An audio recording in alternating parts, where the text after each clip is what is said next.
afternoon, everybody. Thank you so much for being here. This is day 3 of the 33rd Woods Hole Film Festival. My name is Judy Laster. I'm the festival director. Woo! And this year we have 120 films that will be screening over the 8 days. The festival happens each year from the last Saturday of July through the first Saturday of August. We received nearly 1,000 submissions, and from those submissions, we generally put together a program of around 120 to 150 films that we think represent the best in emerging independent film. This year we have 47 feature-length films, both narrative and documentary, and the rest are shorts. In addition to the film screenings, we also hold workshops, panel discussions, parties, music events, and opportunities for filmmakers to talk to each other and to learn and to get to know each other.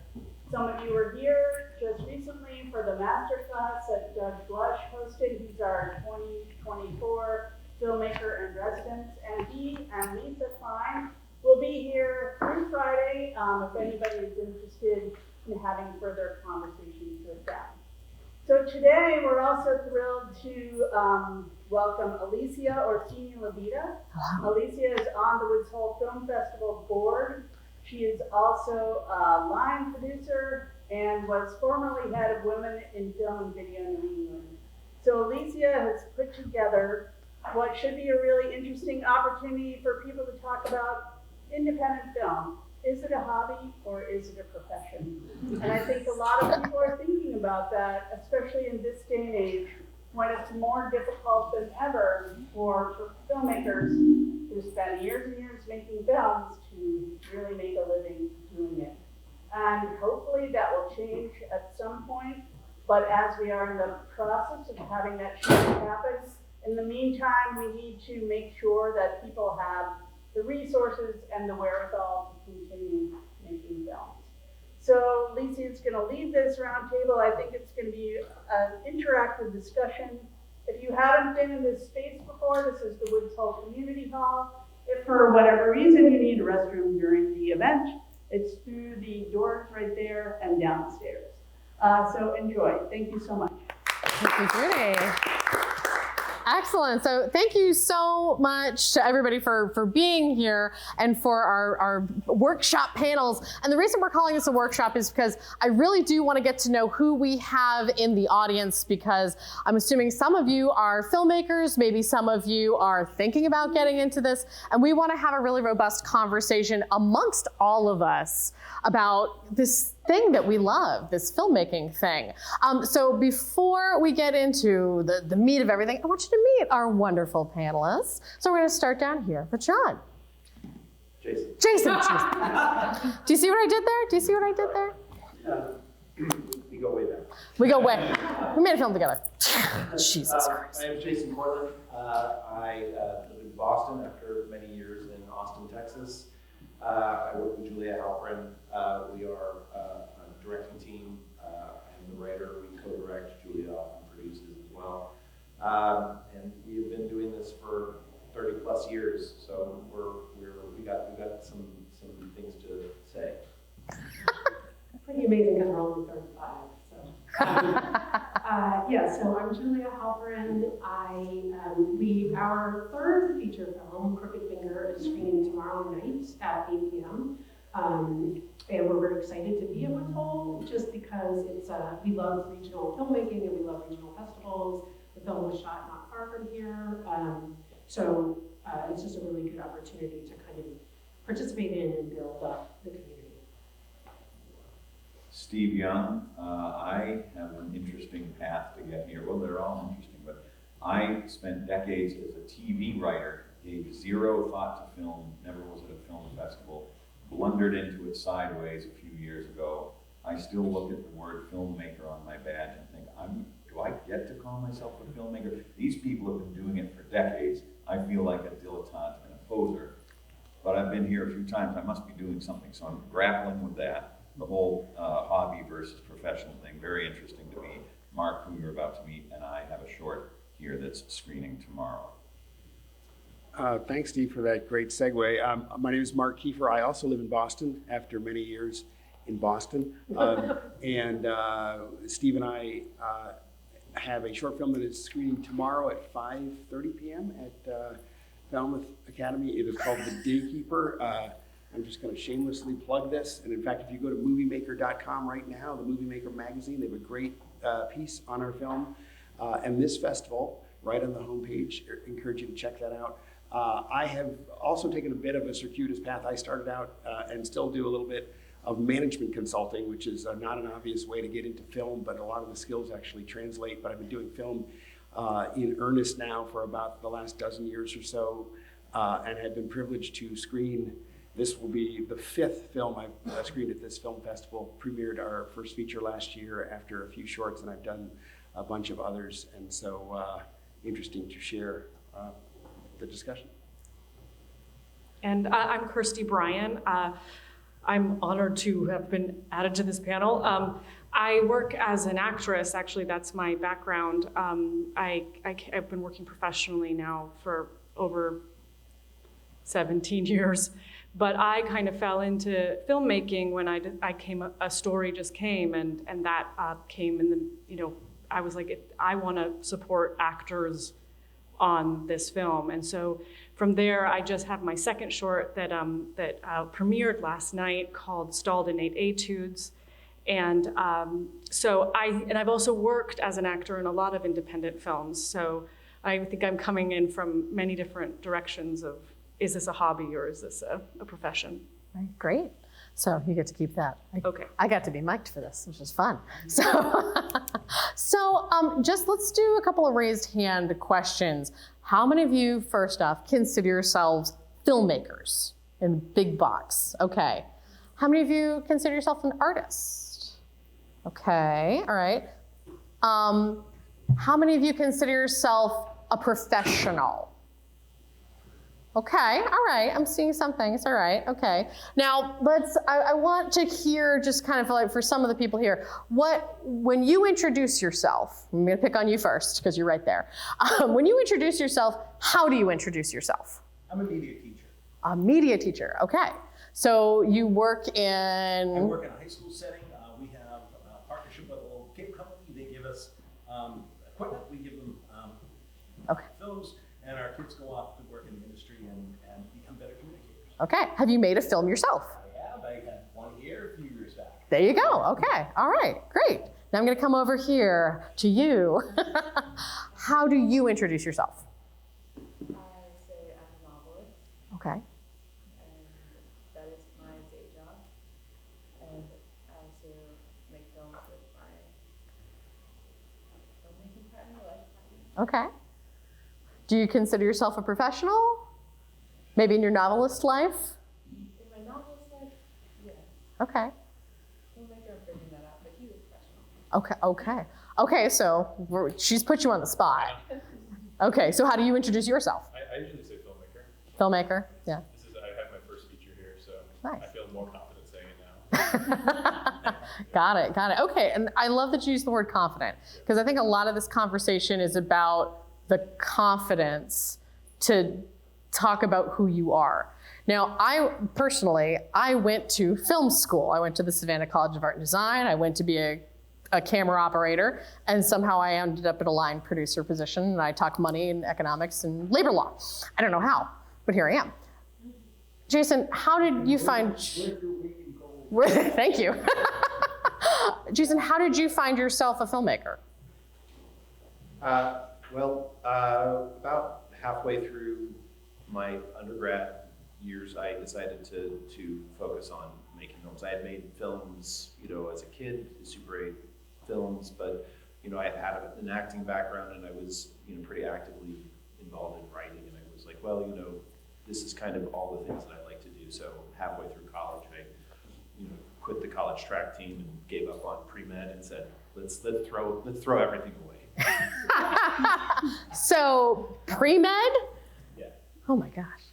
You can use both sides of your brain doing other things that, Yeah. like, surgery on knee cartilage. Okay. So Julia, what about you?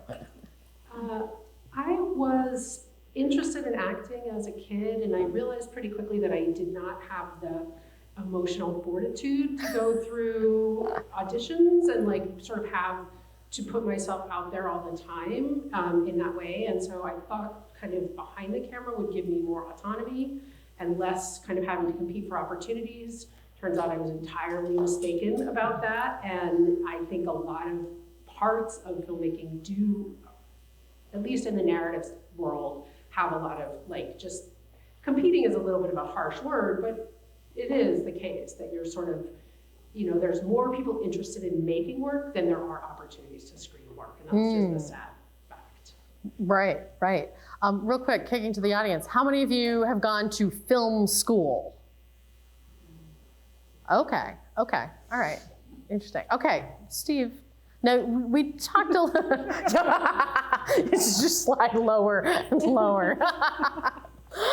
Steve, we know that you've self-identified as coming into film from kind of a different space, but still an adjacent space, maybe? Yeah, I was a TV comedy writer for, I don't know, 30-something years, which sounds like pretty close, but it was such a tiny silo that I was in. I was at the Letterman show mostly. That was really almost not connected at all to anything to do with the larger entertainment business.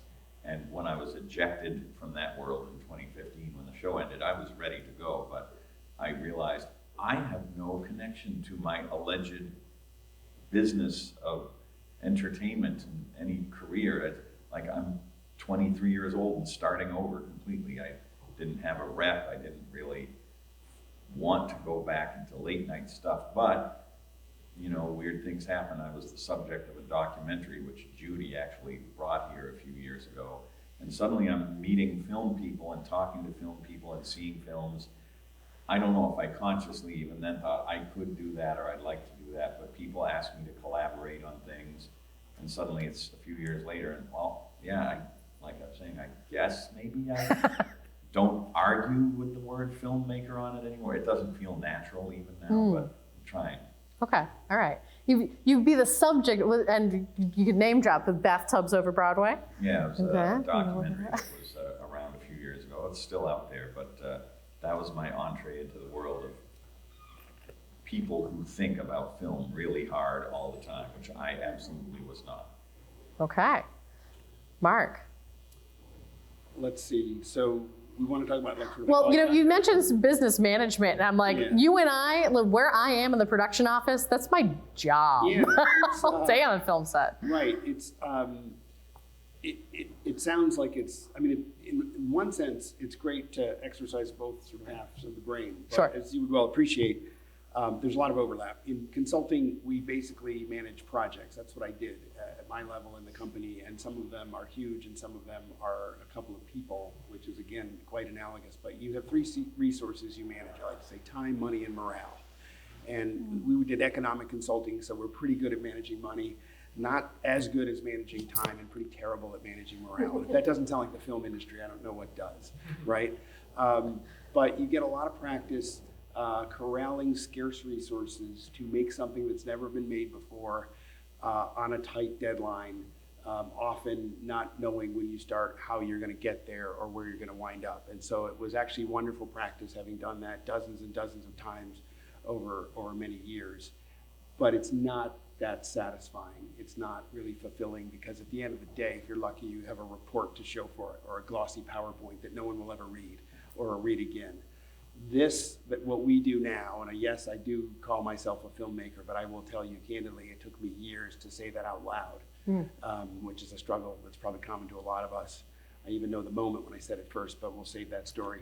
It was at a job interview, believe it or not, at Fidelity Investments, if you can believe that. But yeah, what we do, we have an idea in our imagination, and then we work very hard, and then there it is. And there's nothing so satisfying about as that, for sure. Right.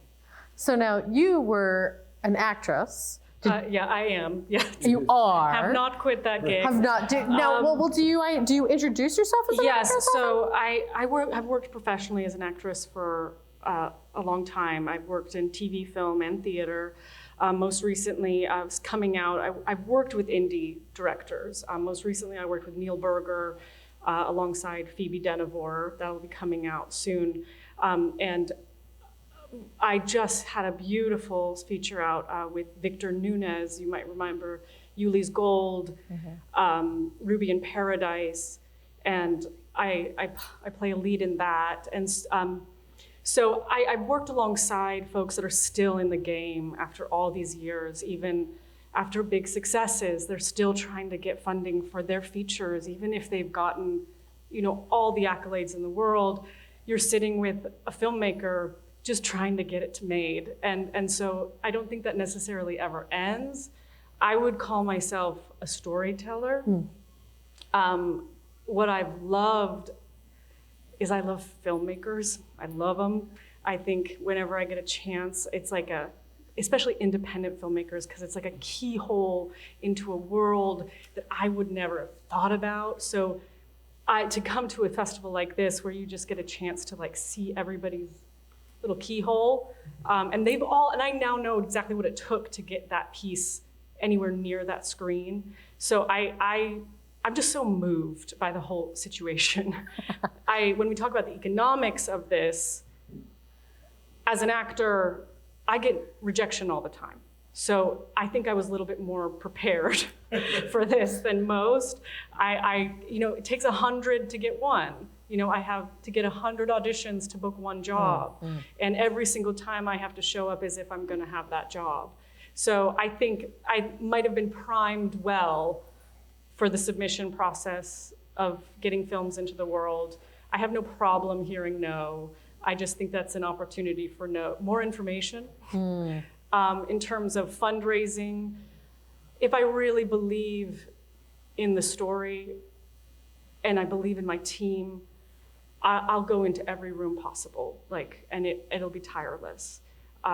So I think, am I helping here? You are. Okay. She's helping, right? Yeah. So is she helping? Okay, Yeah. all right. But I really believe in you guys. And as an actor coming in from a different angle, not having gone to film school, the last 2 films I made, when I was gathering my team around me, I luckily paired with an extraordinary cinematographer who has become a deep collaborator, because his skill set is different than my skill set. He can technically create what I'm hopeful for.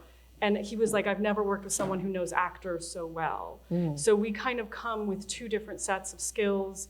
And so I think that's where I've had to rely heavily and trust my team heavily that they are super gifted, and just to give them the opportunity to do their job. Because I don't know how to do their job. And normally when I step onto a set now as an actor, I now just am looking at the crew being like, oh my God, can you see? And that's been the biggest eye-opening, stepping into this world as an actor, how little I knew about what was actually being done to achieve what ends up on the screen. And I'm embarrassed to say that. And I think people misunderstand actors. I think they're like wild animals that you have to tend as if they're wild animals in the corner and feed them well. And this is the best thing I can say to young directors is, all you need to do this when you have actors. You do this. There you go. Anything. We just need encouragement. Right. And the trust that you give us. But then your crew requires other care. And so I will now stop here. But this is what I've learned, is that many folks don't trust their actors enough, or they're not sure what the hell they're up to. But you do know that if you have a great actor, it's because they've trained and that they're doing something very special. And so how do you support their work and also the work of your other team? So I've just loved every moment of this. Well, I think you bring up a good point about,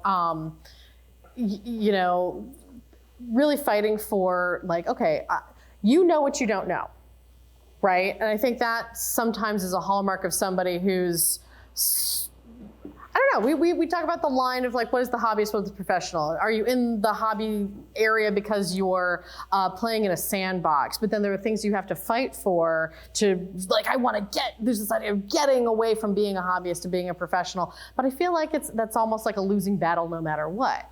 But there are things that the industry has told you, like what is a lie? What is a lie the industry has told you to be a filmmaker? Go ahead. Fix it in post. You know, like you have to have, like the things I hear all the time, and these are the things that I battle with my fabulous teams, is you have to have a named actor. You have to have named talent. You have to have so many films under you. You have to make your short proof of concept before you can make your feature. I'm not a filmmaker, I'm a producer. Okay, we're gonna dive into that. What I get a lot in terms of the money and everything is that. Yeah. Right? Who's your anchor? What's your anchor? Right. What's gonna get you through the door? What's gonna get you through distribution? What's gonna get you through that? Mm-hmm. And it never ends up being true. And it's a story that you're Right. But it's that's the biggest one. Right. I'm going to call out Spencer, who's sitting back there. Spencer, what are the things with your film that's showing on Friday, The Compatriots, what are the things that people told you that you needed to must have to be successful with your film? Yeah, I mean, it was a lot about, right, we got a lot of the main conversation for sure, and you're going to have to go outside. Actually, the biggest thing was you're going to have to go outside of Boston in order to find your cast and your crew, really talented people.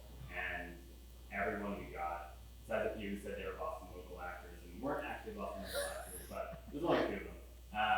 Everyone else was Boston local cast and crew, and I trusted that we had the resources here in order to make a really good film, and we were able to do that. And it was trust. It was trust in people who told me otherwise, and I think that was really, really key. Trusting other people is really important. Really key. So, you know, I know that when we made Crooked Finger, that there was a lot of that discussion as well about, you knew who you wanted to work with talent-wise. Can you talk a little bit about that and how that process came together? I just will say that we, just on the cinematographer end, we worked with the same cinematographer on all of our features, and he is a very trusted collaborator. Which is why I keep calling Jason Jonathan, by the way, because that's sort of you know, especially because we knew we had a limited budget, we were very clear that like we needed to work with someone that we trusted, that we knew we could communicate with, we knew we were on the same page with. But why don't you talk about the writing? We have made three very different levels of features. We made one, sub-union, low budget film in New York. We made, a $700,000, SAG modified low budget feature with, name actors in Austin, Texas. And then this film was a COVID project. We had a much bigger project that was casting the week before COVID hit. We were in LA and we were talking with agencies and it was a big project that was half set in France. And that got put on hold. And after a few months, we knew that this was not gonna pick back up again. So what can we do? What can we do during this shutdown period? And the only kind of model that we had that seemed to be working was the NBA bubble. Where people were kind of going to a space and not coming and not going, and kind of not bringing illness into the small little bubble space. So we had a few actors that we knew that we're friends with who are mostly kind of New York-based TV and Broadway actors. One of them is as a regular in Martin Scorsese's films. These are not names that you raise money on. We went back to our investors on our previous films and raised a small budget, and decided to just kind of keep something within our own control. So this was mostly fundraised on our track record and not on the name of a person that as our previous film was. So let's talk about fundraising a little bit, because I feel like this is also one of those barriers between, you know, oh, well, you're a professional, you're going to get checks written for hundreds of thousands of dollars. And if you're a hobbyist, you're, you know, seed and sparking it, right? Which is not, I will push back on that. It's not necessarily true as well. But, you know, funding, well, Mark, let me come to you, because you kind of come out from the sideways of the world. How did you get funding for the project that you're screening here, Like Keepers? Well, this one, we did it very economically. I've done a whole lot of short films over the last dozen or so years and really learned how to make them very economically. And so this is, and the feature that we premiered here last year called Pacific Coast was also self-funded, but done very, very economically. And a lot of that is just a culmination of all that practice. And there's, again, it's a mantra, but we should say it at least once, if not 10 times during this workshop. Just make things, right? That's the best practice, the best experience, the best Write that teacher. down. No disrespect to film school at all. It's just that hopefully the purpose of film school is to help you make things, right? But I have gotten paid to do things, and one project, in fact, came out of my management consulting career. I made a film with my former boss, who happens to be a fellow in a think tank in DC that does national security and foreign policy stuff. And we made a sci-fi short film about future war as part of a program he stood up there to use the arts to talk about that complicated but critically important subject. And so by virtue of his position there, he was able to get funding through the program that he stood up to do the movie. I'm working on the beginnings of a project right now with some folks I met at a film festival who have a classical music ensemble in upstate New York. They were there with the film they made, and they were so happy with how it turned out, they wanted to make another one. And so by virtue of their track record as a music ensemble, they're able to get grant money through that avenue to make a film that features music. And so, yeah, there's no one path, but I think it's just, again, the lesson is just leverage the relationships and always be forging new ones. That's how Steve and I made our film. We met here 5 years ago and been friends ever since. And here we are making a film together. There you go. I have one more comment, which is I don't actually consider the measure of professionalism to be whether or not you make money at what you're doing. I consider the measure of professionalism to be how committed are you to it being good. And that, like, I feel like I have a highly professional commitment to things being good. Like, I'm very committed to my work being, I'm not necessarily a perfectionist in my life, but I'm a perfectionist as a filmmaker. But I also haven't really gotten paid. I've gotten paid for certain roles. I've gotten paid for editing. I've gotten paid for producing. I now get paid as an educator. But, you know, I don't think there's any shame in a day job. I think it can be very beneficial to just be really clear that, you know, you make your money over here and you do your art over here. And I just think that, like, professionalism should not be gauged by paychecks. You know, you need a paycheck probably in your life, but it doesn't have to come from the thing you do for art, in my opinion. Well, I just wanted to add on, we're programmers for an experimental film festival in Austin for a long time, and, you know, a lot of the kind of early career work that we did was, you know, in experimental work or building installations. And so a lot of filmmakers who had you know, long careers, they never got paid for their work, and they're artists, and that kind of spills over into the art house film community as well. There are filmmakers who, you know,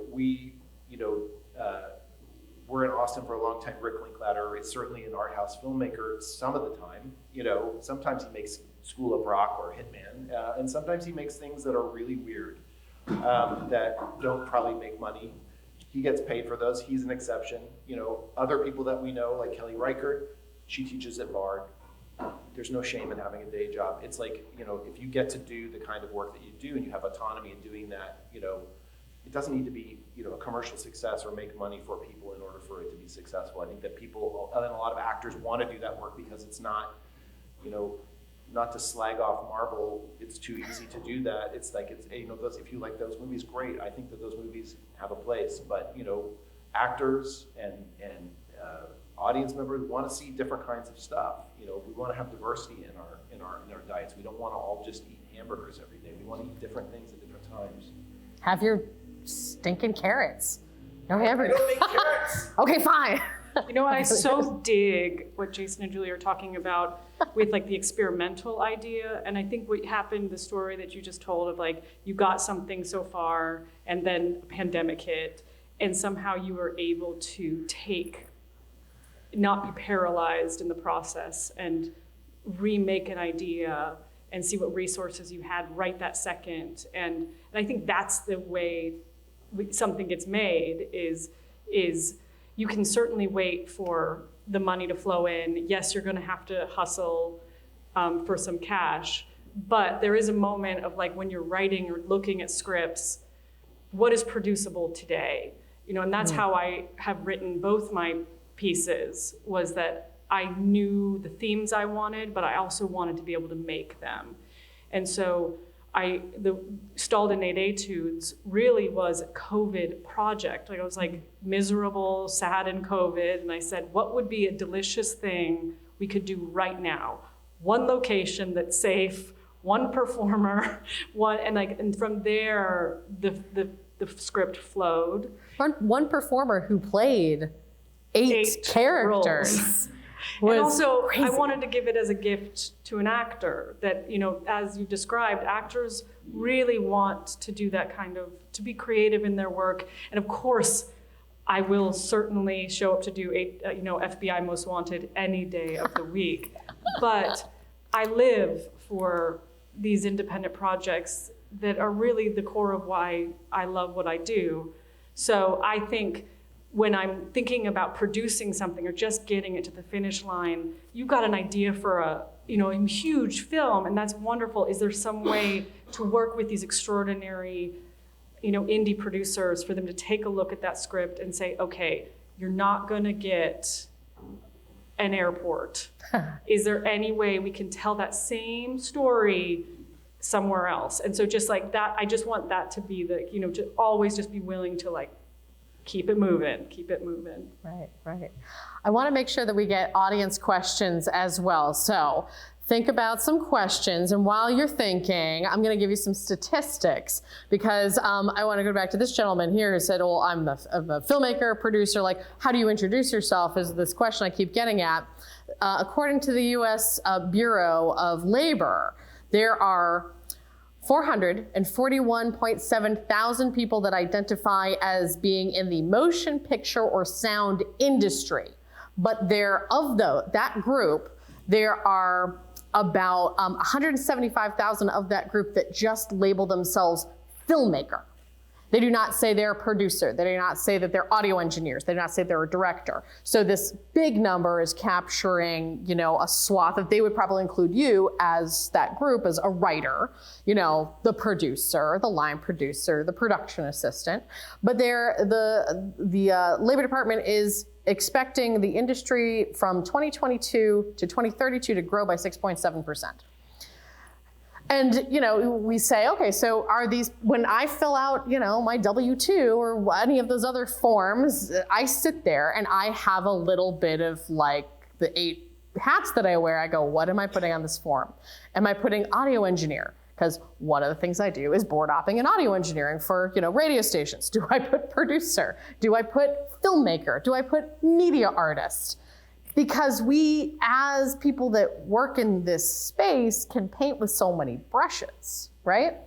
So I want to continue to have you pepper your brains about that thought of what your identity is at that point in time.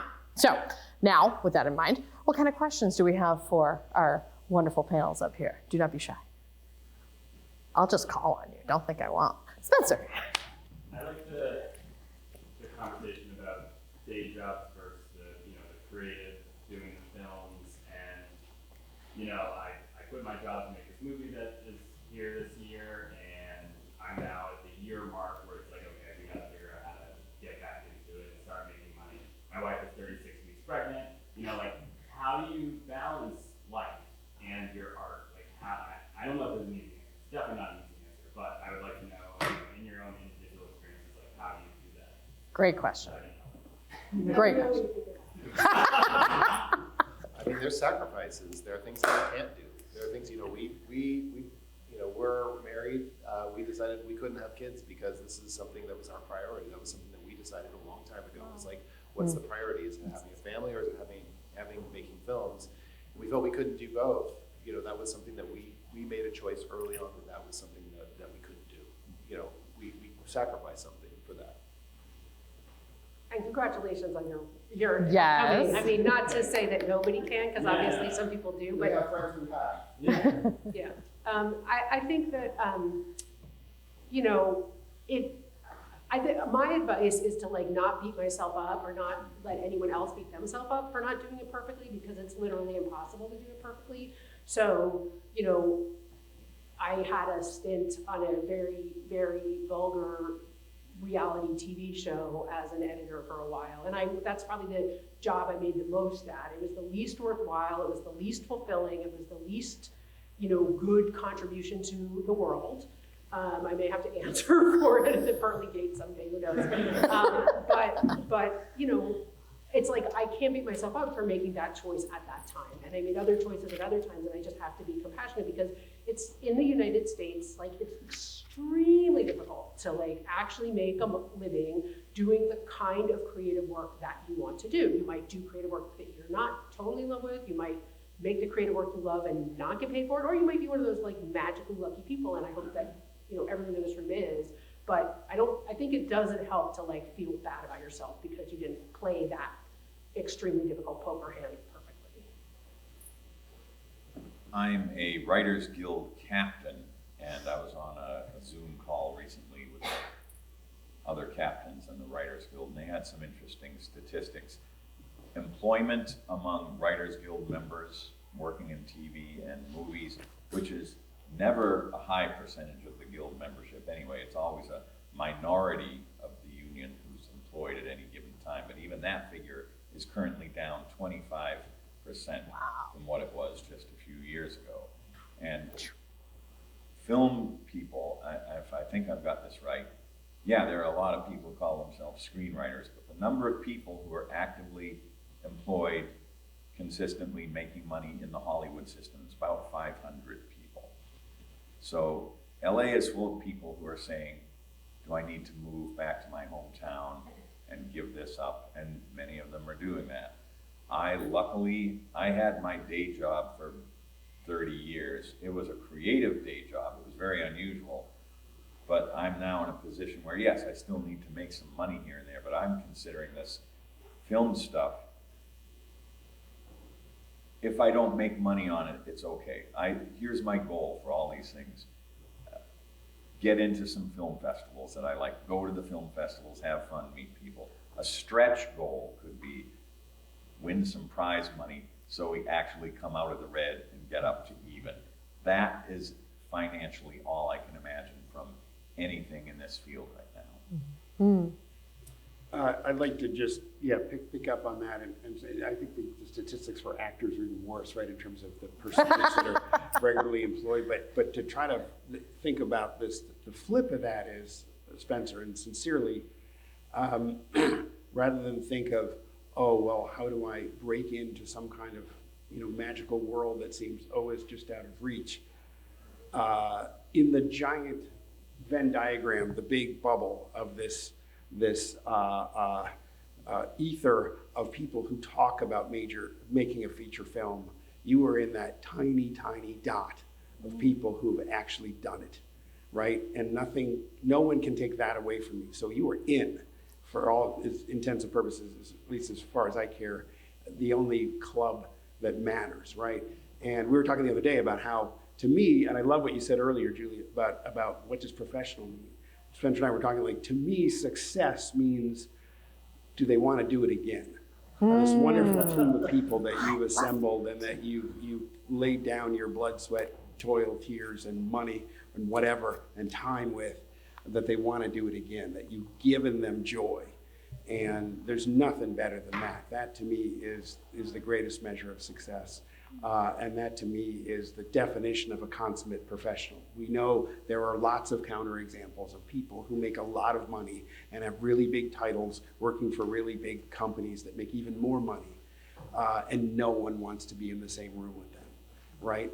And so I would just encourage you. Your question was about balance.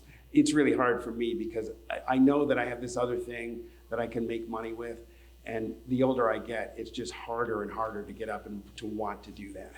And I do take a lot of comfort in doing the thing I love, even if it doesn't pay me. It feeds my soul, and that's more important at this stage of my life. And I spend a lot of time encouraging actors to stay in the business. And the real critical piece of that is finding a day job. To have something that is helping you stay financially some ways stable, so that when you show up for those opportunities, you're not just constantly worrying about money. And so I think I've always viewed my day jobs as like an opportunity to be in a world that I wouldn't necessarily get a chance to see, or, just to stay curious as an artist, as like I'm like, in a law office somewhere or whatever. Like if there's some way you can, utilize your creative skills in the midst of having this gig that is clearly not your passion. It's also, keeping you stable in order to get the story told that you need to get told.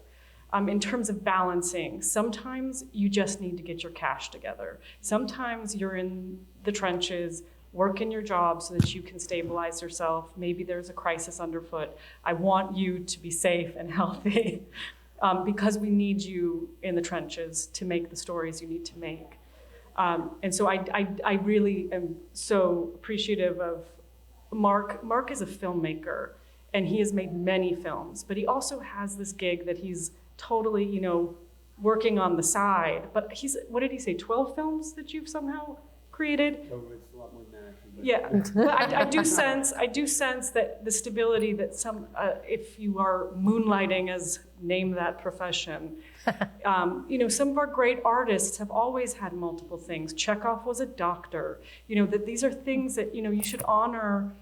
Of what you can learn from that profession and bring it into your work. So I don't think it's a binary. And I get really furious when people say that it's a failure that over the years, even when I've worked professionally as an actor and made enough, like I've worked in television where I was making enough to not be working, I prefer to have a day job. It keeps me out of my head. It keeps me worrying about like my stupid headshot. Like, there's just like, it just keeps me grounded in the world. So, and then I'm able to serve my audience better because I'm in there, so that's my hot take on just get a day job that pays really well and has really little responsibility. Really big benefits. Big benefits, really right? good benefits. Just a short add-on, for a long time, our friends, Austin has a very, very collaborative, independent director community, and like for a lot of times, we had a group that would get together and talk about kind of like what the goal is, kind of after for your second, third feature. What's the goal? And so for a long time, it was talking about directing TV. A lot of people wanted to make that jump, and a lot of our friends who did go to directing TV, they were basically, they go and they spend a few years, they get some directing jobs, some of them become showrunners. And now they're kind of like, okay, well, I'm aging out of even that. And now they want to come back to making films again, and they're feeling like they're having to start all over again. They're leaving LA, they're moving back to Austin or wherever else they came from. And it's like, it's hard. It's like, there's no perfect answer for this. You have to kind of, for a long time, if you could get your own show, that was the ideal. But it's like, that's not even the answer for most people. It's like, if you can find a way to kind of scrap it together with a freelance writing job or teaching or doing something in the corporate world, there's no shame in that. You shouldn't feel bad about that. It's like, you're gonna have a split identity. You can do it. You can keep that compartmentalized life going. Yes. I'm a documentary filmmaker. Yeah. And I make a documentary every 10 years. It's a feature. Yeah. It goes really well. It's lovely. I've had films, of my 3 films. One was, funded by ITVS and the Carpet Foundation, and the other 2 have just been like very much pieced together. I always have corporate work that I do. My husband and I have a small boutique corporate agency, and nonprofits and big corporates. I'm from Seattle, so we do like nonprofits too.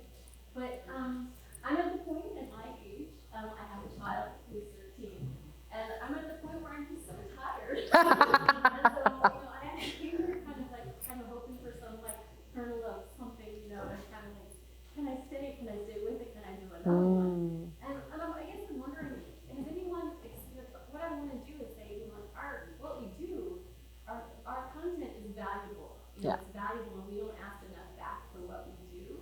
And so I was coming back from the Wow Music Film Festival, and there was a woman that a volunteer who was driving to the airport, and she said, listen, your film, what you should be doing is going sponsorships and doing events after your film comes out. And she's like, you raise your $10,000 off, your first $10,000 off of sponsorships, and you'll never be worried about money again. Yeah. So she actually came up with like a whole plan for me, and I haven't actually like dug into it. Yeah. Because it's so, it's just, you're trying to get to your festivals, you're trying to, and I'm addicted to film freeway. Yeah. Everyone else have a really bad problem. Yeah. Yeah. Just one more because maybe this will be the one. Yeah. So I just wondered, is anyone thinking about like blowing up the model around like, can we do? I know Lauren has a film called Deep in the Heart of Texas. Oh, So great film. I put you on the spot, but it's beautiful. Yes, it was nice. Another festival, and it's like, could you be doing, I know it's a social issue kind of doc, and it's also a kind of doc. I mean, I just want to chime in one thing, which is, I think that's all great, and that's a job too. Yeah. That's a job too. When people say like, oh, you can make more money self-distributing, yeah, you probably can, and that's a job too. So it's not, it just depends on the project. I don't think there's anything wrong with deciding to do that, but it's, to line up those sponsors, to organize those events, to, sort of publicize all of that. I'm tired just listening to that. It's like, I don't think that will make you less, I don't think that will make you less tired. It might be satisfying, it might make you feel more autonomous. I don't necessarily think it's gonna make you less tired. In my experience of having done a hybrid distribution on our first film, which was a ton of work, and I'm proud of where it went, but it wasn't, in my opinion, it wasn't less work to do that. So it's not as easy as it sounds. It was not easy 15 years ago. If it's gotten easy in the last 15 years, I'd be thrilled to hear it. Yeah, I mean, you know what I was gonna say is like, I'm thinking about your friend that put that together. So from a millennial mindset, okay, so you're gonna take that, you're gonna make it a white paper, you're going to make it a subscription base to download that model, and that's how you're gonna really make your money, not the model. It's gonna be making the money, selling the idea of making the money for the distribution. Yeah, right? That's like the TikTok generation that's now this is why I'm here. I need to touch grass. Anyway, and meet people. But no, it's the concept of doing that is exhausting, but I feel like it's like, and maybe you guys can talk a little, when is it exhausting? Like there are times as a line producer where, I did a movie last summer where we had this truck that was stick shift, our grip truck was stick shift, and I was one of 2 people that knew how to drive the truck. And so often it was like, oh, guys, I'm sorry, somebody else has to do receipts. I gotta go drive this truck. I love driving the truck. It's me and the truck, and my brain is at rest, and it was great. But I'm still making film. I'm just driving the truck. So it's like, when do you feel like the rest is, how do you rest your brain and on those things when you're doing this hard scrabble? Now we're talking indie filmmaking in general, but the hard scrabble idea. I would recommend, just from our experience, if the business side of it is so migraine inducing as I think it generally would be for me, find a way to make just things that you can just work on with a couple of friends. Like the 3 films I've had here has basically been a 2-person team. What Mark and I made that's here, screening tomorrow, didn't really have a budget. We didn't hire anybody. We just did it. And I asked him the other day, do you have any idea how much we ended up spending?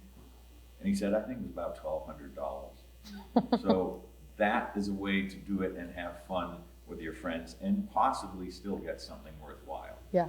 Of course, the more money and resources you have, the more options you have to do complicated, impressive things, but you don't need that necessarily. Right. you want to add something to that, Kirsty? Yeah, I just want to say I'm so deeply impressed by slow filmmaking as well. That you have been sitting with something for a deep amount of time for 10 years, and that probably what comes from that is a very nuanced piece. I can imagine that that's a deeply lonely endeavor. And I think that when you're on that third version, when you're actually trying, I feel very lonely in the post-production process because you've had the opportunity to be on set and be with everybody. And then finally, at this moment, I've had a great production team and everything, but I'm the one that's gonna push it for as far as it needs to go. And I think that's what you're talking about right now, is when you're exhausted after the excitement of just getting the piece complete, and then you still have to do, it's like the last 10% is 90% of the work every time. And the models are shifting. And even as an actor, I have to rethink everything all the time. I was trained in a certain way. The models were a certain way. The streaming situation has totally blown up our business.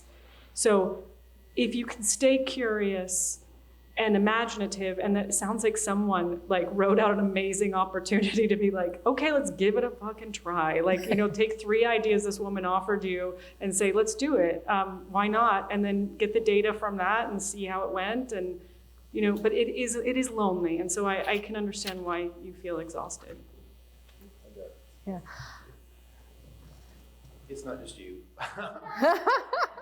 I think that also knowing that, we all rely on so much external validation doing this work, and it is, not good mental health for people, like, whether it's money or whether it's festival acceptances or whether it's press or any of those things.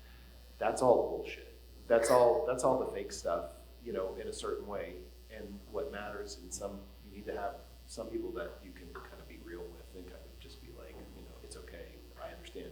I think that this is part of that, of like kind of being like, let's just have some straight talk and like vent a little bit and not feel ashamed and feel like this is a hard time. This is a really hard time, and it's not right. There are other people who are, I don't know how many people are like, I've been getting emails since watching this film being like wanting to be middlemen, more, and they people popping up in like weird places being like, I want to represent your film. I was like, wow, you're a lawyer in Kentucky. Where did you come from, and why do you think you want to write? It's like there's no place for you in this film.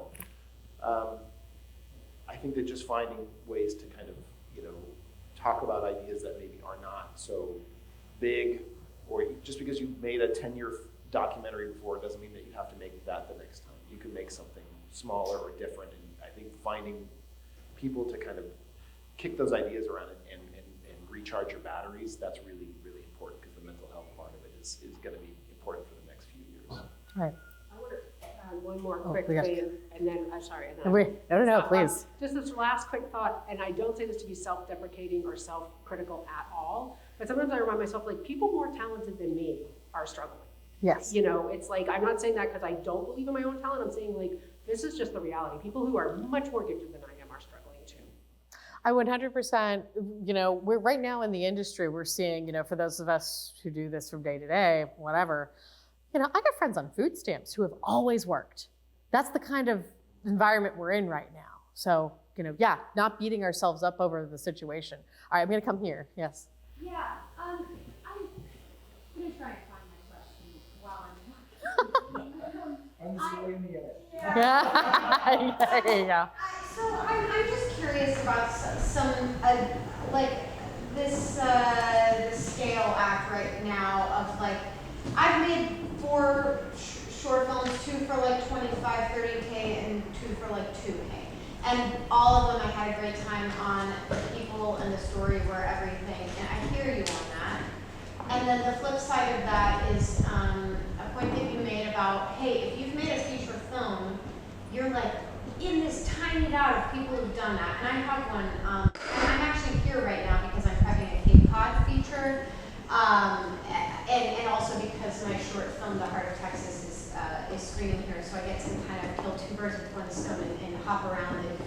And there's a lot of, the script is undeniable, the story is undeniable. We have some exciting casting lining up. We're 40% funded.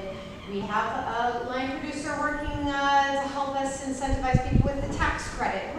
I have a house locked for the month of October that I have to cancel by September 2nd if I don't get the last 300K. Like, that's my, you know what I mean? Yes. Yeah, and I will do it. I will do it. That's how I feel right now. Maybe it sounds crazy to everyone here, but we're going, I mean, if we push, we push. But, you know, regardless, like, it's all so exactly right. And I guess my question then is, like, what is the answer then? Because it costs a lot more money to make a feature than it does to make a short. And the name actor thing, right? Mm-hmm. Like, that's what everyone says. And I agree, the story is actually the thing that matters most. We have that too. You know what I mean? So, you were talking about going back to your investors for another project, and I think there is this thing about just like, especially right now, but people want to work, right? Yeah. I bet people in Massachusetts here want the jobs that I'm going to try and break them this fall, right? We'll talk. Okay. But I also, but I also bet, people are really scared to give money to film right now. Yes. And so, like, what's the answer? You need the name actor, you don't. Like, make the feature film or keep making small stuff. I guess that's my thing, is it's just... Do you keep kicking this can down the road for a sunny day? Yeah, how are you going to get someone to fund a movie right now? I mean, I've heard, while you guys think of an answer, I know that There's no two ways into Narnia. You can't get back in the same way you got in the last There one. it is. You have to find a new way. Two ways up in the air right now, and any second now, it could click in or we push. But so I get it, and we're trying, but like, I guess I don't know. I mean, literally, I'm, from the film slates that I was supposed to have this year for fundraising, I have people saying, film is not a high ROI game, right? So I've got the people that would definitely not identify as filmmakers, but like giving to film because they're either gonna get a tax relief or whatever it is. They're like, we're gonna wait until after the election. We're gonna wait till January. We're not doing 2024. We're doing, whatever. So now I've gotta wait to find those jobs, right? But then there are the people that are like, fuck it, I gotta do this now, okay? And it's like, so what do? Do you find a way to do it for less? Like, what do you have in pocket? We were talking a little bit about, so I literally got down here last night after being on a set of a 3-day short film where we were like, we're not doing anything. Let's throw up a seed and spark, raise $9K, pay everybody, and we cosplayed as filmmakers, as being filmmakers. And we showed up with our grip truck and our locations van. We put yellow signs up, like we fucking did the whole thing. Because we could, because we were like stir crazy. Did we have to? No, we could have done the 3-person model, the 2-person model, and been done with it. But we paid everybody at least $2.10 a day. So does everybody know the minimum wage of Massachusetts? $15 an hour. Okay, $2.10 a day on 12-hour day. Okay, so we took all those, but we're like, we just need to do something. We need to do it. Why now? Because we can. So it's, for me anyway, it's the. So what is the answer? What is the answer? Give me the answer. Our actors want to do it now too. So the crew wants to do it now too. Everybody wants to work right now. And I don't know. Oh, well, hey. Filmmaking isn't brain surgery, someone once said. It's very complicated. Yeah. And there's so many different roles. Most of them creative. Acting, editing, sounding. You want to have a good sounding in your set. I'm really creative with my budget. I'm hearing this conversation, and as someone who tries to develop teams, I think the idea of finance is a unique skill. Yeah. Mark has some interesting leadership skills. I don't know if financing is his passion, but there's the person who created that document, they're really invested in it. It's whatever your project is, what are the branches of that tree that might yield some revenue. And having someone who specializes in that is everything, if you can find that person. But oftentimes it's someone who might love films, and they're going to do that as a hobby because they just like the film. But it's a very specialized skill set that I don't think a lot of people have. Right. But when they find that partner, then the rocket ship launches. I want Judy. Do you have something? I just want to say a couple of things. One, Emily Best from Season Park, coming here Wednesday. She'll be here until Friday. She is happy to set up meetings with filmmakers in Spark crowdfunding platform, but she also just put together a really good and useful document about film distribution. Yes. And so I think that's a really good opportunity to hear from somebody who's in it to win it. The other person who's coming here is Catherine Malone-France. She is the director of the Better Angel Society, and they give out prize funding for the Library of Congress Ken Burns Award. And she is going to be here from Wednesday through Saturday. More than happy to meet with filmmakers. But everyone right now in this business is talking about the fact that the financial side of independent filmmaking doesn't work. Many people are trying to figure out how to make it work. I think it'll be a few years before things shake out, but it's not you, it's everything. But I think the important thing is, keep doing it until you can't do it anymore. Don't let money be a barrier if it doesn't have to be. Right. Thank you for that. I want to write you $300 check. This young lady, if you have a question. Yeah, so I'm a senior in college and I'm about to go off my first internship, and I was just wondering what are some of the best or most successful networking opportunities that you guys have seen? Is that sort of like people you work on projects with? Is that going up and being aggressive if you need an assistant editor on your guy? Or is that just like having a random conversation? Like where does that come from? I love this question. I'm going to let you all answer first. You said you want to be an editor? A documentary with editing on the side is my focus at the moment. I have a general thought and then maybe a specific one. So if the question is, what are the best networking opportunities? One sort of life principle that I've come to embrace that I find very valuable is to disconnect effort from outcome, which is to say, if you go into, oh, there's an event, and which is not for a moment to suggest that you should not take up Judy's great suggestions to come hear about some of these folks who are doing this right now and thinking about these challenges. But if you think, oh, there's an event, I must go to that event, and oh, I've heard that so-and-so is gonna be there, and I must meet her because she holds the key, and if I just can meet her, and if I could just pitch her, and if I could just convince her, and if I could just get her to give me her contact information, I can then follow up with her, and then all will be well and good in the world, and I'll get the money and the project and the experience I need. That's probably, statistically not going to happen. But instead, if I say, I want to be open, I want to put myself out there, I want to embrace the uncertainty of not knowing and allow things to come to me, eventually the outcome will come. And maybe not through the route that you might have imagined, but the way to ensure that it will not is to think, I must do this or I have failed. And so I would just encourage you, I mentioned at the outset, just this shameless plug for our movie, that Movie Maker has an article right now at the top of their website about the movie that Steve and I made at this festival, because it's the sort of full circle. We met here, we shot it here, we're screening it here. But I met that guy, Tim Malloy, because he lives in Boston, you probably know him, at another film festival. And Steve and I were walking out of the party, and I was like, that's that guy from Movie Maker. I haven't said hello to him yet. We have to go because we're going to another thing, but I'll just say hello. And I talked to him for 5 minutes, tops. And we discovered, oh, you're in Boston. And I told him about the film, and oh, here's my card.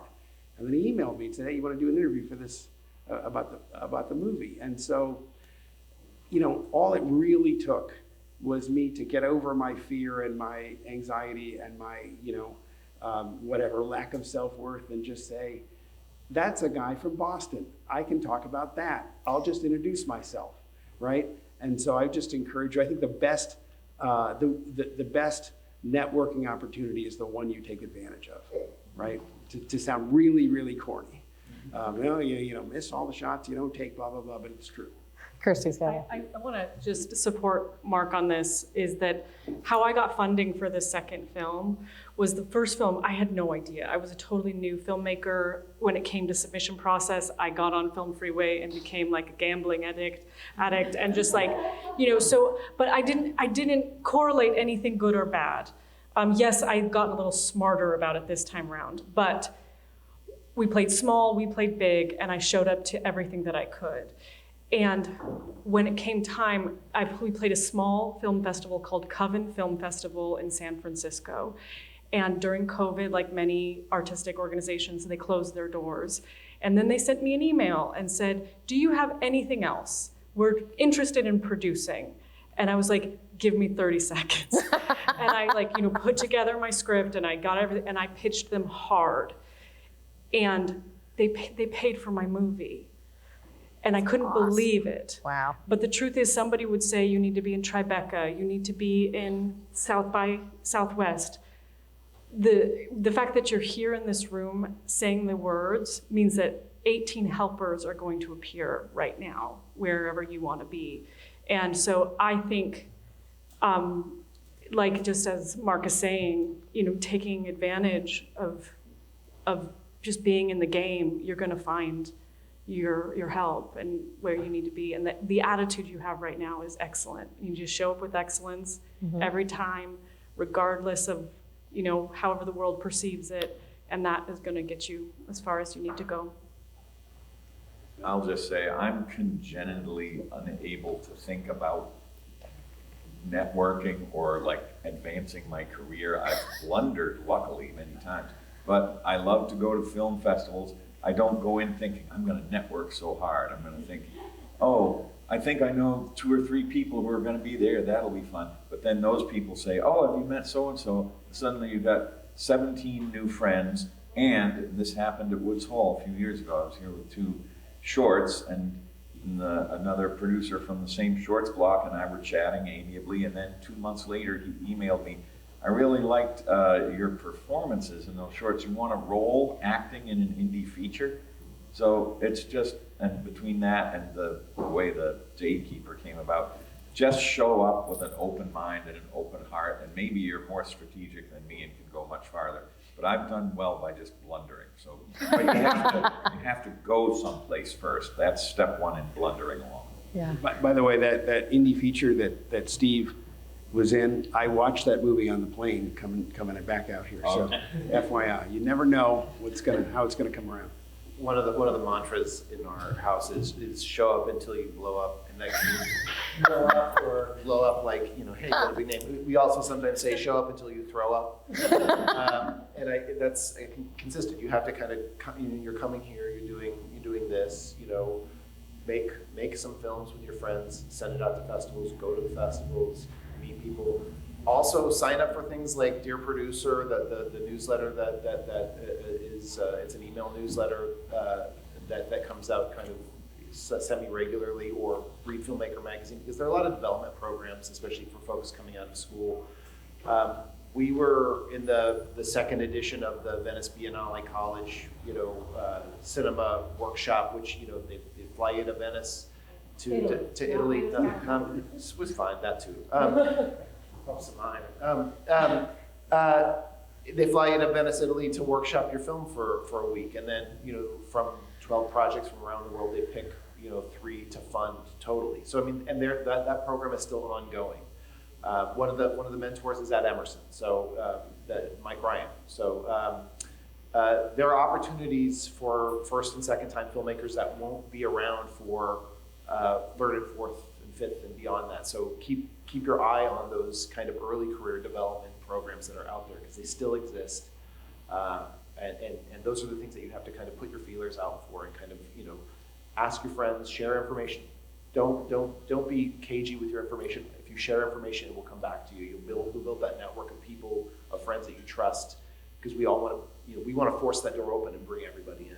We want to bring the good people in. 100%. I'll throw in one last comment, which is when I was getting out of school, I was like, oh my God, how am I going to be able to network? I'm never going to be able to do this.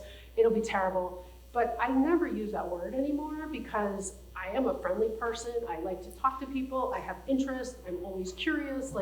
I don't, it's easy for me to build relationships, and a lot of those relationships have, an element related to film or other interests, but I never think of it as with this kind of cheesy 80s, sort of goal-oriented. I just like to talk to people, and that benefits me. And the people that I talk to have a lot to say. And those relationships come organically out of just being in places and being outgoing. Or I have to sometimes force myself to be outgoing, but it doesn't have to have this agenda attached to it, as you were saying. You're doing a good job. There's 30 years of practice. What school are you going to? You are going to Emerson. Ah, okay. She's my student. I'll introduce you after. Ah, okay. So I'm going to puke some information at you right now. Okay, first of all, you're going to want to join Women in Film and Video of New England. Ask for it as a gift. It's $25 for the year. Okay, and that's your network. Then you're going to go to their networking events. Go to the Massachusetts Production Coalition. Ask to be an intern there or volunteer, because then you get to check everybody in and you get to see those names and they get to see you. And you get to be a face that they see all the time. And then once you do decide what you want to do, having a firm handshake and being really clear about that elevator speech of who you are. Hi, I'm Alecia. I'm going to drive your truck today. You know, whatever it is. And practice it so that you feel really comfortable doing it. And what they're all saying, it ain't that serious. You're going to be fine, right? Now, I don't, how are we doing on time? You guys, because I'll talk forever if you let me, John, or whatever. How much time do we have? I don't know. Okay, great. So I want to get in a few more questions, but I also want our panel here thinking about, I want like 3 nuggets of practical advice, 2 to 3 nuggets of practical advice that you want to impart onto our group here, things that you're like, oh, these are lessons I live by. So think about those. Another question though, more questions. I'm looking, you're burning, you have a question. We want to hear from the novelist. I want to hear from the novelist. We want to hear from the novelist. Well, so for my novels, I started a little unfortunately, but like it's been good for me getting on social media, and that's how most of my readers have found me now. Yeah. Even though I'm published from like a big house, and I was wondering, have you guys like found that because we're all visual in visual media, and social media does have that element, have been able to share your work and maybe connect with other people through, like TikTok? Yeah. And all that? Who are my social media savvy people? Wrong generation. Well, no. As an actor, when you talk about pulling stars onto when I was doing, a lot of the actors I pull is actually from my own friend network. Some of them are known people. But luckily I have that in my back pocket. But, I'm not looking necessarily at followers, but I do say that if I see no movement on a social media account, I assume they're no longer in the game. Does that make sense? Like even if there's like a small something that they're posting about their work or something, then I'll be like, oh, they're in 2024. I don't necessarily respond to if people are making their careers as social media icons, I think that's an entirely different business model, and I don't know if we could talk about that. But in terms of sharing like images and trying to get funding through social media, I would welcome it. I would have to really sit and think about how to do that. But maybe someone like you guys would be the ones to talk to about getting the word out about your work and kind of breaking through that. Well, I have you said something generational. I have a question for you. Are you on Facebook? Yeah. You are. Do you use it often, or because you are? I know there's a generation that's moving away from Facebook. Yeah, I just use it to reach other people. Okay. Because as a line producer, I hire over 200 people a year, and I'm always connecting with those people on Facebook. Channel 14 for local is the New England PA clearinghouse, and I will post on there, and I find a lot of my crew there, but I also vet a lot of my crew there. If I see stupid shit happening on Facebook, I have a question. Like, I can't put that person in the truck. I'll have to drive the truck. See what I'm doing? I'm always gonna get myself in the truck. But yeah, Teamsters is a great gig, by the way. Teamsters is a great gig. It's like a minimum, it's gonna go up. It's like a minimum $45 an hour, guaranteed 13 hours plus meals. Anyway, why do I have that information in my head? Gosh, I don't know. Anyway, so I love social media as a way to, I've been peppering everybody on social media about being here, being at the festival. It's the way I reconnect with people later, but I do hiring off of there as well. So I have the young generation that is like, oh, I've left Facebook. I'm like, get back on Facebook and use it the way that people have been thinking about LinkedIn, and make it a nice, clean professional profile. And that's a lot of where, at least from, elder millennials are hiring off of Facebook anyway. I think Percy's point that Yeah. It's good to see people a little bit Yeah. active and just remember that they're still in it. And just to have your name front of mind, because you can meet someone and it's like, oh, that's great. But 6 months later, you've met a whole lot of other people. Yeah. And so just kind of, I think Instagram has a little more dignity in terms of like, okay, here's, I'm at Woods Hall and look at this beautiful sunset, right? I think it has a little more, it doesn't, but I think Facebook is valuable in terms of groups, in terms of conversation. And I think it just helps people remember that you exist because everybody's meeting a lot of people. But it's interesting to hear your experience with it, though. Join me on Threads. I think it's also a very safe way to contact folks, like through an Insta account. Like I've reached out to people, and it's not a weird spot to like send an email anymore or make a phone call. This seems to be like, I'm just trying to show up in people's like communications where they need to be, and I have to change. I have to get flexible, which sounds like you have easily done with your novels. So maybe we should talk to you. Yeah. All right, well, let's get one more question in here. Oh, Olivia, you have a question? Oh, I appreciate you, Olivia. Thank you. But do you have a question? No, I'm just kidding. Unless does somebody else have a question? Yes, we have a question. Okay, I'll think of something. I think a lot of your messages have been a very big mix of hopeful and pessimistic. And as someone, who's just entering the industry, where do you think like my mindset should be at? Should I just be running for the hills after this, or should I like commit? I'll say that there's like Facebook and social media. There are these crew story things. They're like, abandon all hope, ye who enter here. I don't know. What do you all think? Yeah, I'll take that. I'll take a stab at that one. I would maybe make an important distinction between things that are discouraging. They sound discouraging. You're right, and I don't think any of us want to be discouraging. We want to be encouraging, and we're all doing this, so we clearly love it, and we've been able to do it. I would make the distinction between being discouraging and being hard. There's no way around it. What we're trying to do is very, very hard. But I have really come to appreciate that it's good to do hard things. It is good for us. It's good for a society to be challenged to do hard things. It's even better to do them well. And that is at least as much of the attraction as anything else, is that actually, to me, I flourish when I am doing hard things. And so it's not meant to be discouraging. And there's nothing more fulfilling than doing something hard. We can all do something easy, and that doesn't really mean much. To bring it full circle, there's an analogy in management consulting. The folks at the really hardcore places like McKinsey have a term for this. They call it grinding, right? And we were once told actually by some folks at McKinsey, oh, you guys aren't really grinders, and because those guys, they'll just work 80, 100 hours a week, no problem, But yeah, I think it is going to be hard.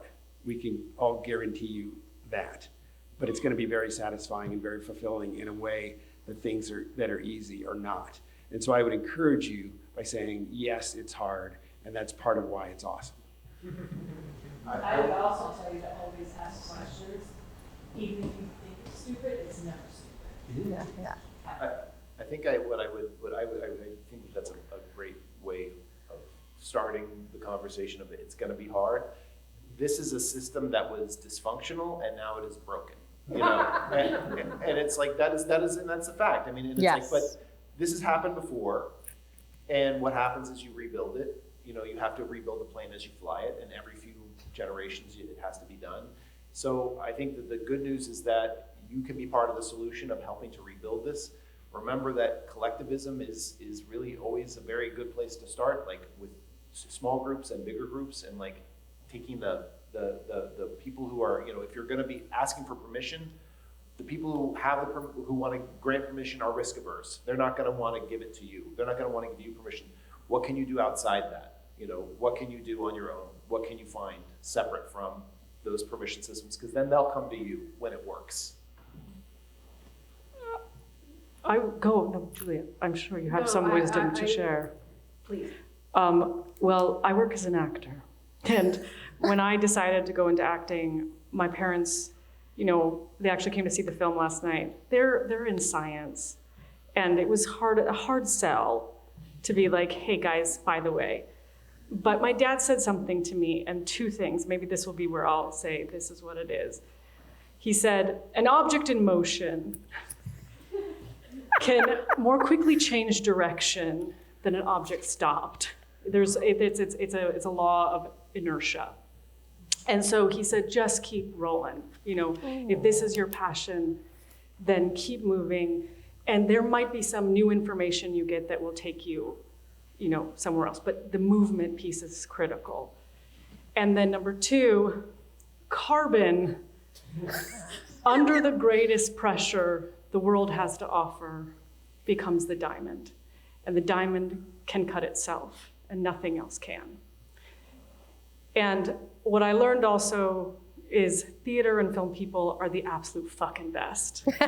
And so just one day hanging out with you guys is a great day. And so backstage during a theater fiasco, which is bound to happen, somebody said to me, all will be revealed. And it was okay, but it did take everybody on that team, that collective, to be creative and imaginative and think ourselves outside of this box. And the truth is, no one owes us anything. I've gone to the top training programs, and I enter the same field everybody else is. And I have to fight as hard as everybody else does, or even harder. But I love what I do. I also love people. And so if you can come from a place of service and say, the stories we're telling, these keyhole stories that are opening to audiences, like what audiences are here to be changed by your story?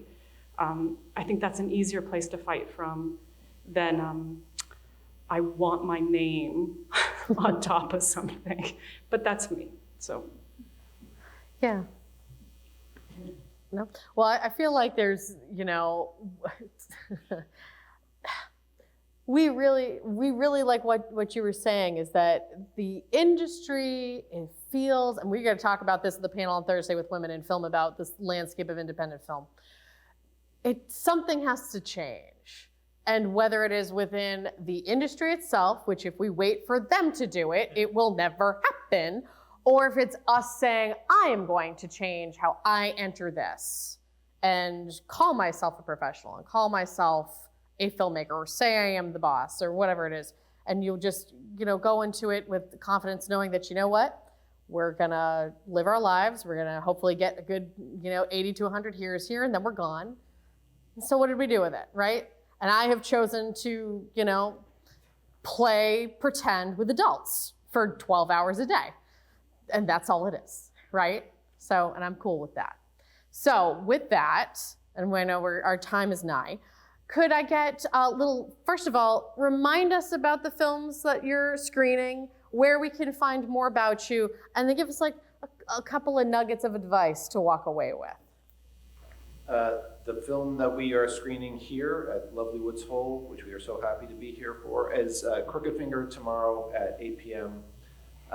We also made a movie called Barracuda with Allison Tolman and Joe Beth Williams, and another movie called Now Forager about mushroom hunters starring me.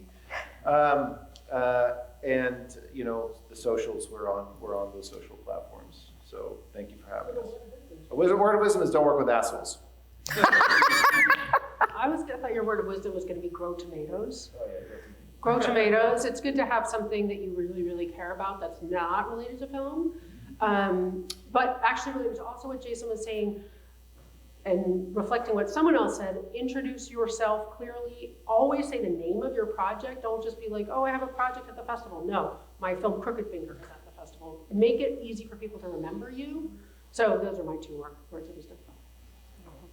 My name is Steve Young. I have a film called The Daykeeper, screening tomorrow. And it is a fun story because it was conceived here last year at Woods Hole down the street at the lighthouse, and it's very satisfying for us to see a year pass and this circle close. My word of wisdom is examine what your assumptions are about what you think you want to do, and then find out, is that true? Because I spent several years after Letterman saying, oh, I got to write all these pilot scripts and have meetings in Hollywood and get a show sold and get it. And then after a while I thought, not only do I not enjoy the process of that, I don't want to do that. And it was very freeing to realize I have a wide, eclectic portfolio of odd creative projects, many of which will never even have a hope of getting me Hollywood money, although Hollywood money has largely disappeared anyway. So I've just figured out, what do I really like to do, and like to do even when no one cares, and that's what I do. Okay. Take this one. Pass that one over. My name is Mark Kiefer, and our film is The Daykeeper. It's screening tomorrow, 5:30 at the Falmouth Academy. Please come. We have lovely postcards that we'd love to give you as a parting gift to remind you. I don't know if it's a word of wisdom, but it's a word anyway, which is what I said at the outset, just make stuff. It's the best teacher, it's the best encourager, it's the best inspirer, and it turns out it's the best way to actually have things is to make them. And the sort of corollary, or not the corollary, but the more specific thing I would say is don't just make things, make your art, and don't apologize, right? Tell your story, make your film. Don't worry about what other people think or want or value, because ironically, the more personal it is, the easier it will be for many people to connect with it, because it is the personal, that's the conduit through which we experience the universal. So I'm not saying make it about you, but make it for you. All of my heroes, whether they be directors, writers, actors, cinematographers, they make their art for themselves, not in a selfish way, but that's why we love them, because we connect with them, because they have the courage to be vulnerable enough to show us through their art who they are as human beings, and that's what we connect with. So make art and make your art. Thank you. Yeah. I'm just honored to be with you guys. Thank you. I'm looking forward to seeing everything. I know these two. And thank you for having me. I'm Kirsty Bryan. My film was last night, Stalled in 8 Etudes. Where can we see it, though? Oh, you can see it on the internet next week, evidently. You can do the streaming. Also, we are beginning our festival run, so our next stop will be the Women's Film Festival in Philadelphia. Then we're going to Port Townsend. And then we will go to a new festival called Bread and Roses out in New Jersey. We shall have a drink. And you can always find me on the internet and my work that I've been working on. And I've said plenty. Great. Thank you, all of you, so much for being here. Thank you for being here. Yes. Be sure to come and talk to us later. We'll be here most of the week. All right, enjoy Woods Hole. Go fast, everyone. Thank you.